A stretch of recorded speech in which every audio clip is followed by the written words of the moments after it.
E os grandes documentários, na história do documentário, são sempre documentários que inovam na maneira de dizer. Você pode fazer filmes muito convencionais sobre temas extraordinários, você pode fazer um filme absolutamente revolucionário sobre um tema muito banal. A diferença está na maneira como você pensa o documentário como cinema. Hoje em dia é isso que me interessa. Então, se você perguntar hoje em dia o que eu busco no documentário, o que eu busco é ambicioso isso,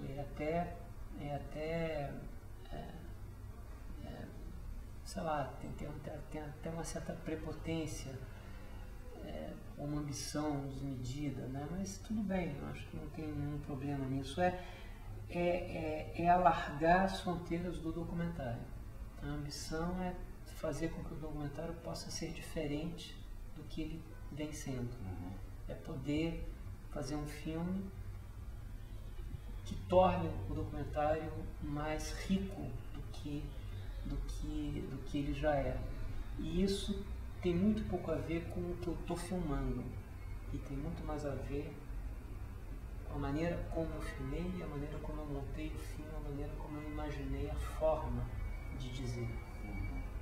Você acha que tem um marco na tua carreira que deixa clara essa divisão? De repente, a partir de determinado filme, você começou a se preocupar mais com essa questão da forma? Tem sim. E além disso, depois, quando você começa a se preocupar com isso, quem são os documentaristas ou cineastas que te influenciam? Como é que você vai buscar a tua formação para construir a tua forma? Vou começar pelo final. Quando eu comecei a fazer documentário, meados da década de 80, eu não tinha nenhuma informação sobre documentário. Aliás, como boa parte das pessoas que começaram comigo. Nós não tínhamos uma formação de cinema, já havia passado o tempo em que cinema era uma coisa importante, no sentido de ser um dos focos de impulsão da cultura. Quer dizer, se você, na década de 60, com o cinema novo, com a Nouvelle Vague francesa e tal, o cinema era um lugar em que as discussões estéticas aconteciam, todo mundo se posicionava diante do cinema, todo mundo tinha uma opinião sobre o Godard, sobre o Albert Rocha. Isso não é a minha geração. Minha geração é uma geração bem posterior a isso. E o cinema tinha perdido a sua força como, enfim, não era mais central à cultura, como, aliás, eu acho que ele deixou de ser, né? Hoje em dia, outras coisas são mais centrais à cultura do que o cinema. Então, não havia uma discussão rica e interessante sobre o cinema, como havia existido antes, na geração que me antecedeu. Portanto, eu não sabia nada de cinema, eu não tinha discutido cinema, eu não tinha com quem discutir cinema. E era muito difícil ter acesso aos filmes, porque as cinematecas tinham praticamente desaparecido. Ainda não havia difusão dos vídeos, DVD nem existia. A literatura era muito pobre. Então não tinha muito onde você ir para saber sobre documentário. E você fazia documentário meio às cegas, ou melhor ainda, de forma inconsciente. Quer dizer, inconsciente em relação a pensar o documentário. O documentário era uma forma dada, era quase que uma coisa natural. O documentário tem narração na terceira pessoa, tem trilha sonora, tem entrevista e é didático. Isso é documentário.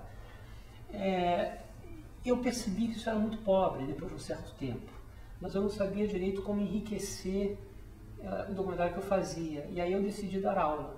E a decisão de dar aula na PUC, em meados da década de 90, início da década de 90, foi um pouco uma maneira que eu inventei para mim mesmo de criar a disciplina de parar para estudar cinema. Porque se eu fosse ensinar, eu precisaria antes saber.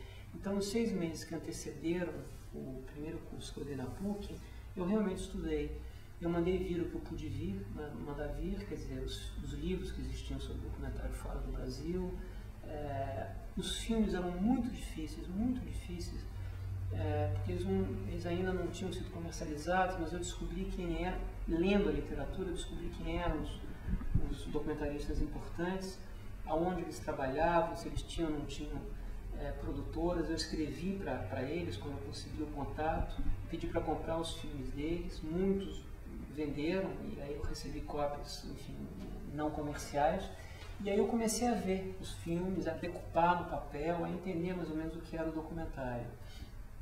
Esse foi um momento importante, porque eu percebi que a tradição era riquíssima, que o documentário é o território, por excelência, de experimentação no cinema, porque você tem muito menos a perder se você arrisca, porque você não está lidando com orçamentos monumentais, a expectativa é muito baixa de todo mundo, você não lida com elenco, você não lida com roteiro, você quer dizer, é muito mais, quando você erra quase sozinho, né? Você não tem que incluir no teu erro o circo do cinema de ficção, o peso do erro do cinema de ficção é muito maior, em todos os sentidos, financeiro, simbólico.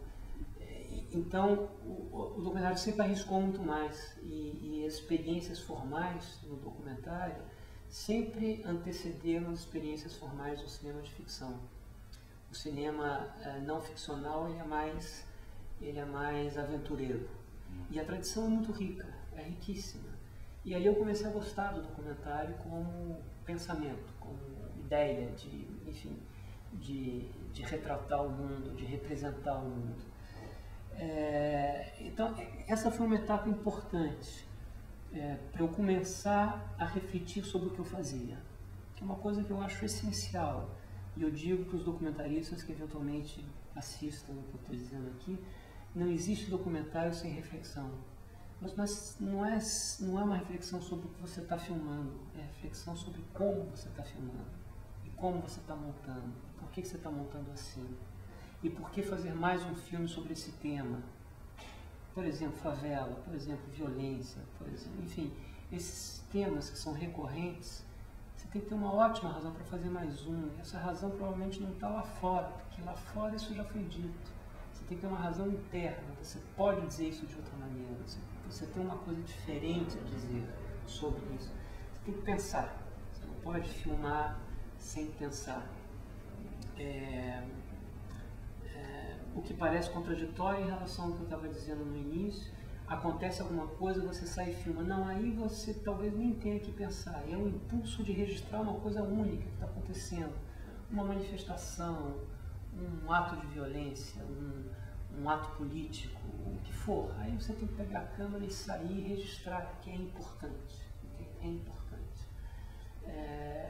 Mas na hora que você para pensar em fazer um documentário, você precisa refletir muito sobre o que você sabe sobre narrar, por que você quer narrar assim, não assado, fazer escolhas que sejam conscientes e não inconscientes. Então esse foi o primeiro momento, digamos, em que eu passei da inconsciência para a consciência. Era preciso pensar sobre o documentário.